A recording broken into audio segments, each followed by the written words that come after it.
Conversar com o promotor de justiça Lincoln Gakia, que investiga o crime organizado. Ele dispensa apresentações porque já participou muitas vezes conosco aqui do Jornal Gente, trazendo informações a respeito dos criminosos que são investigados pelo Ministério Público de São Paulo. Agora, por conta do crime que aconteceu no aeroporto de Cumbica na última sexta-feira, o Dr. Lincoln está aqui conosco para trazer mais esclarecimentos. Dr. Lincoln, quem era esse delator? Como é que era a delação dele aí com o Ministério Público?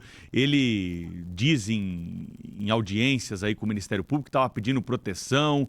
O Ministério Público tem que dar proteção para quem está sendo investigado? Havia algum empecilho? Esclareça para nós aí essa história. Bom dia. Bom dia a todos, é um prazer falar com vocês. Na verdade, o Antônio...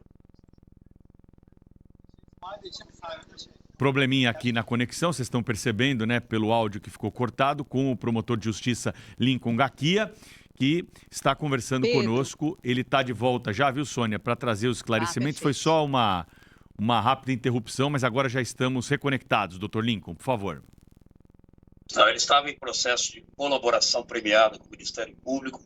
Ele era um corretor de imóveis, mas que tinha uma participação muito importante na lavagem de dinheiro para integrantes do PCC.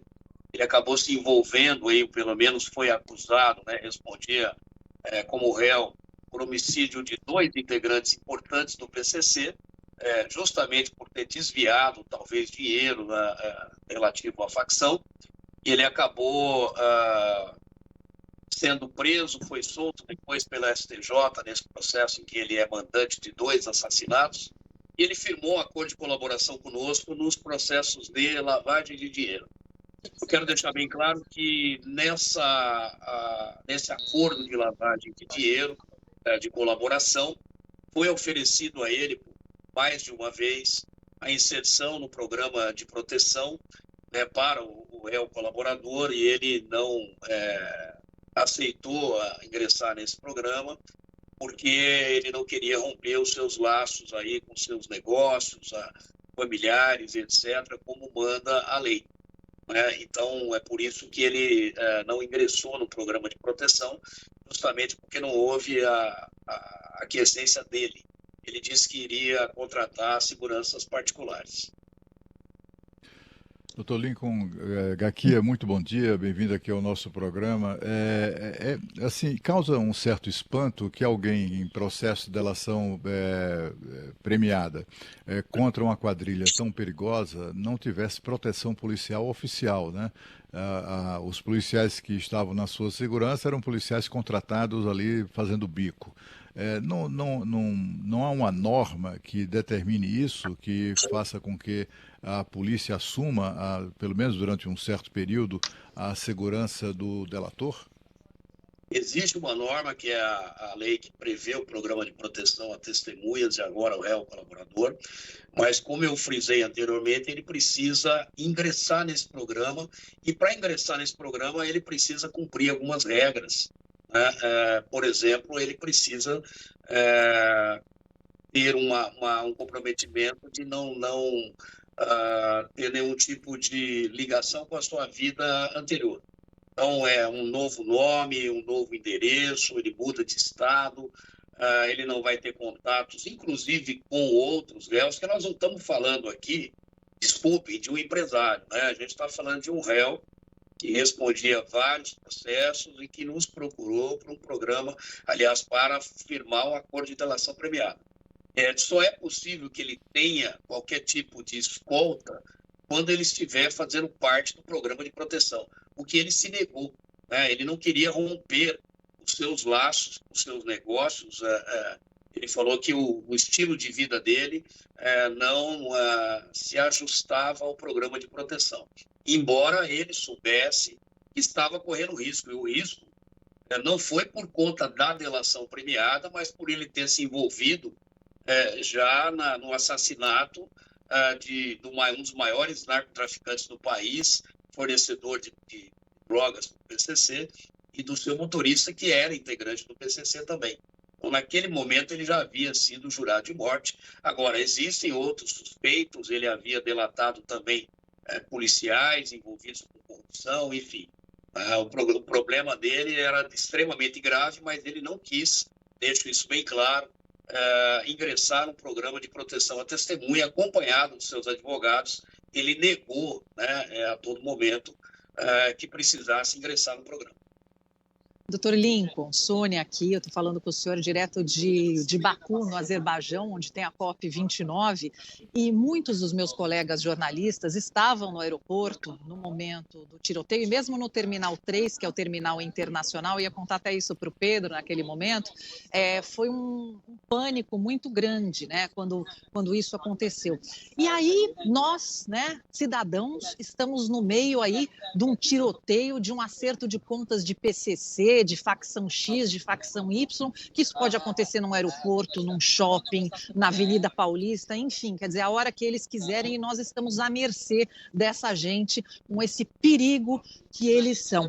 Como é que tem que ser essa punição exemplar desse sujeito e como é que precisa ser agora, daqui para frente, enfim, cercar para que isso não aconteça mais no meio da gente, né, que não tem nada a ver com esses bandidos, doutor Lincoln? Olha, esse crime chocou, inclusive, a mim, que estou acostumado, né, a lidar com esse tipo de situação, pela ousadia dos assassinos, dos criminosos, na luz do dia, no maior aeroporto do país, né, num dia extremamente movimentado, e fazer essa execução pública. Isso foi um recado, né, um recado que a facção ou outros criminosos, que a gente também não exclui a participação ou a suspeição de outras atividades criminosas envolvidas no mando desse crime, mas dizer que nós já atingimos, infelizmente, o status de máfia, né? A gente já tem máfia no Brasil, e isso aconteceu muito na Itália nos anos 80, nos anos 2000, e a gente vê acontecer hoje. Eu acho que o que mais choca, para além do crime, que já é extremamente grave, inclusive tivemos a notícia do falecimento do motorista de aplicativo que estava ali buscando ou levando passageiros, né, tomou um tiro nas costas de fuzil. Outras duas pessoas também que não tinham nenhum envolvimento nesse caso foram atingidas. Mas o que me chama mais a atenção é isso, né? Nós atingimos um status de ter uma organização criminosa, mafiosa no Brasil, e para isso a gente precisa que as autoridades federais, estaduais, estejam coordenadas e integradas para combater esse mal. Eu acho que precisamos, inclusive, de uma legislação antimáfia, e eu tenho batido bastante nessa tecla há muito tempo. Doutor Lincoln, bom dia. A morte dessa pessoa que estava em processo de delação premiada traz um prejuízo muito grande nas investigações conduzidas pelo Ministério Público. E eu tenho também uma dúvida. Aquelas informações que foram passadas por ele até agora, elas podem legalmente ser utilizadas ou com a morte dele elas saem da possibilidade de investigação? Elas podem sim ser utilizadas e devem ser utilizadas. Houve um vazamento de alguns trechos dessa delação, não foi pelo Ministério Público, evidentemente, mas a imprensa já tem alguma coisa relativa à delação. Mas o Vinícius já havia prestado várias declarações para nós. Hoje mesmo o Ministério Público está pedindo o encerramento do processo de delação pelo falecimento do colaborador, mas o mais importante, o compartilhamento dessas provas obtidas durante o processo de delação com as autoridades, aí, com as polícias civis, por exemplo, que estão investigando a morte, as corregedorias também, da Polícia Civil e da Polícia Militar. Então, a prova pode e deve ser aproveitada. O Vinícius, ele realmente, nós aceitamos entabular com eles o processo de delação pelo fato dele ter muita informação para nos prestar.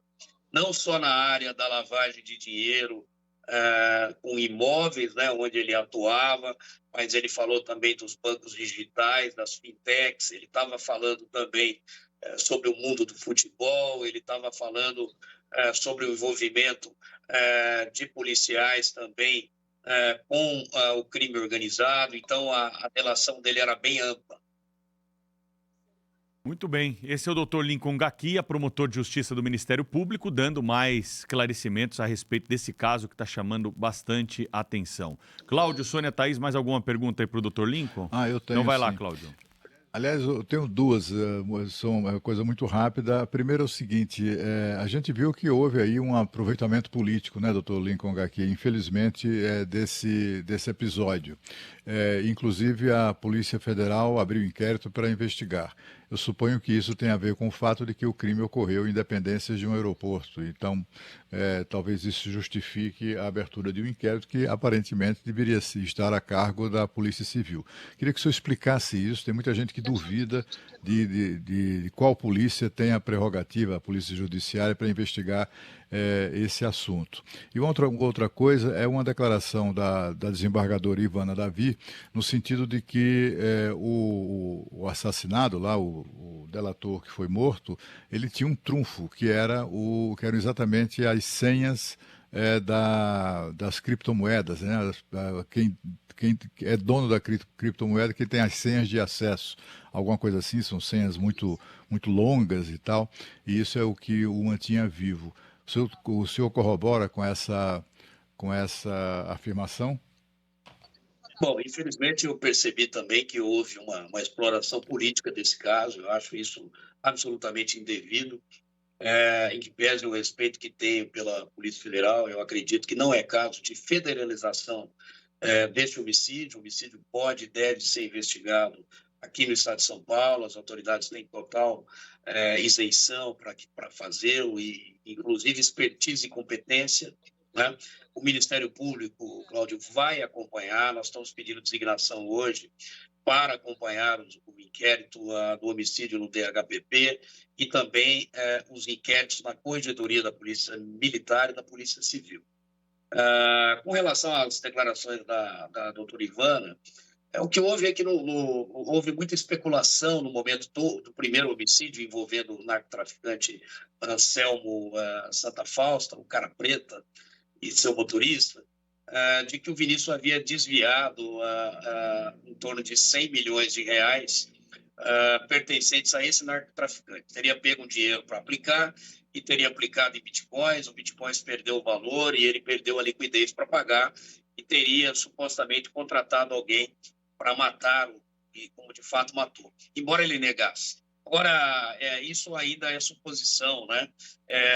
Num primeiro momento, o empresário ele foi sequestrado por integrantes do PCC e ele seria morto. Ele teria ali ajudado a liberar, né, uma determinada quantia em criptoativos. Ele levantou para os criminosos uma determinada quantia, isso está no depoimento dele, mas dizer que havia ainda alguma chave, algum token com ele, eu acho que é especulação. A gente não tem nenhuma informação nesse sentido. Ele sabia exatamente que corria muito risco, mas ele, infelizmente, ele abriu mão do programa de proteção e ele quis continuar mantendo a mesma vida que mantinha quando não tinha esse tipo de envolvimento. Doutor Lincoln, queria perguntar para o senhor o seguinte: foi um fato tão chocante, né, para nós, isso que a Sônia falava, um ataque brutal na saída do desembarque do aeroporto de Cumbica, enfim. E aí o que eu queria saber a gente sabe que quem entra em programa de delação, é claro que teme pela própria vida. Nessa área do crime organizado, as delações são comuns ou são exceção?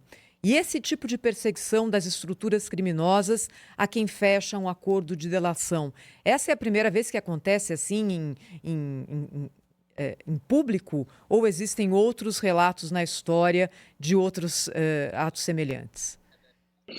Então, nós já tivemos, eu mesmo já tive colaborador contra o PCC, que entrou no programa de proteção de testemunha, mas 2 anos depois ele não se adequou às regras.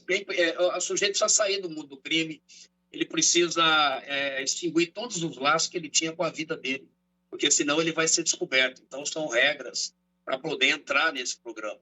Então, eu já tive um caso nesse sentido, que o indivíduo saiu e ele acabou sendo assassinado junto com a sua esposa próximo de Brasília, aí, numa cidade satélite aí, de Brasília. Ele acabou sendo morto por ordem do crime organizado. Ele não era tão, vamos dizer assim, expressivo ou famoso como esse caso do Vinícius, né?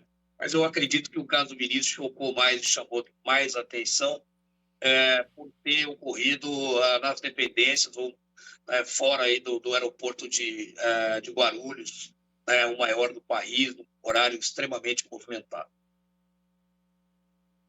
Quero agradecer ao promotor de justiça Lincoln Gaquia, que conversou conosco ao vivo nessa manhã aqui no Jornal Gente. Obrigado, viu, doutor Lincoln? Obrigado, bom dia a todos.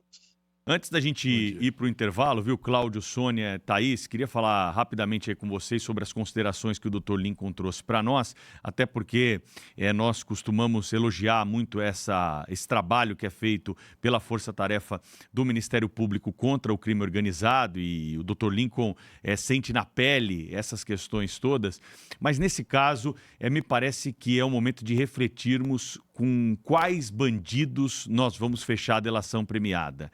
E esse caso pode servir de parâmetro para uma análise mais aprofundada de quais são os benefícios e quais são as consequências que nós temos para uma investigação, onde que o Ministério Público pode chegar mais longe com essas informações que foram trazidas pelo delator. Podemos até, daqui a pouco, ter algum desfecho, uma operação especial para chegar até isso. Mas nesses casos, o que a gente vê, e o Dr. Lincoln sinaliza isso, por isso meu comentário aqui na sequência, é o seguinte, Cláudio, Sônia, Thaís e quem está nos acompanhando. O sujeito não quer perder as benesses que ele conquistou. É isso que o Dr. Lincoln disse de uma maneira, claro, mais técnica, porque ele não pode avançar nesse ponto. Então ele ganhou dinheiro lavando dinheiro do PCC como corretor de imóveis, achando laranjas para que o PCC pudesse lavar dinheiro que vem do tráfico de drogas e dos outros crimes que são cometidos pela facção criminosa. Aí ele constrói um patrimônio e fala, não, peraí, eu não posso largar tudo isso aqui agora, eu não quero entrar no programa de testemunhas, porque tem que zerar a vida. O termo correto é esse, você vai para um outro local, com outro nome, outra identidade, outra profissão. Claro, tem o apoio ali do Estado para isso, para tentar esquecer, mas eles não querem isso, eles querem continuar usufruindo das benesses que conquistaram com o dinheiro do crime. Então é uma situação bem delicada que eu acredito que, por conta da repercussão que o caso ganhou, nós deveríamos nos aprofundar também nessa análise. É exatamente o que você falou, Pedro, que o Dr. Lincoln Gaquia falou também, é status de máfia. Eles já não estão mais nem aí para governo de estado, para a Polícia Federal, já resolvem as coisas entre eles e com requintes internacionais. Isso aí é um horror. Infelizmente, o nosso Brasil, para acabar com isso, é aquela história, ou as punições começam a ser exemplares, e que a gente sabe que não são, ou as coisas vão desandar ainda mais, e cada vez mais fortes eles ficarão, a ponto de estarmos num aeroporto e termos que passar por um tiroteio. Assim, só não morreu mais gente porque eles não quiseram. Infelizmente é isso, e é o que me deixa mais triste. Eles não se importaram, né, em evitar vítimas. São bandidos, criminosos, assassinos, né? E assim, esse é o tipo do crime que ocorreria em qualquer circunstância.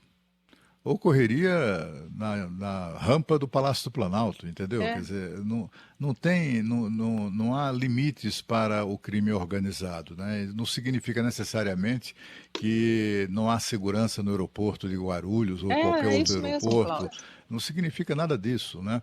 É preciso lembrar também que o presidente Lula decretou a GLO, Garantia da Lei e da Ordem, no aeroporto de Guarulhos e outros aeroportos, entre novembro, durou 7 meses, entre novembro do ano passado e junho desse ano.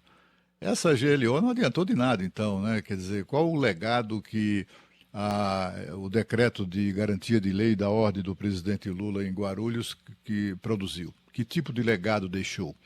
Né? Que tipo de providências foram tomadas? Porque, afinal de contas, é suposto que ao menos isso deixassem, né? Mas isso só realça o fato de que aquele decreto era um decreto meramente político. Que para o crime organizado, Cláudio, não basta você ter o poder, você tem que mostrar que tem poder, não é? Então, quando você escolhe ali o saguão de um aeroporto internacional para promover uma execução com fuzis, é isso que você está dizendo. Você está dizendo, olha, eu não só estou matando aquele que me delatou, mas eu tenho poder para vir aqui, matar e sair, que foi o que aconteceu. As pessoas que praticaram esse crime fugiram. E é essa a mensagem que fica e que acho que assusta todos nós, né? Porque é uma mensagem das mais convincentes. Porque se era essa a vontade do crime organizado, fala, olha, eu sou tão forte que eu consigo fazer um negócio desses tão fora do comum e nada acontece, foi o que aconteceu, exatamente. Então, novamente, eles mostraram poder. São 8h42. Você está acompanhando as notícias do dia aqui no Jornal Gente. Na sequência tem mais.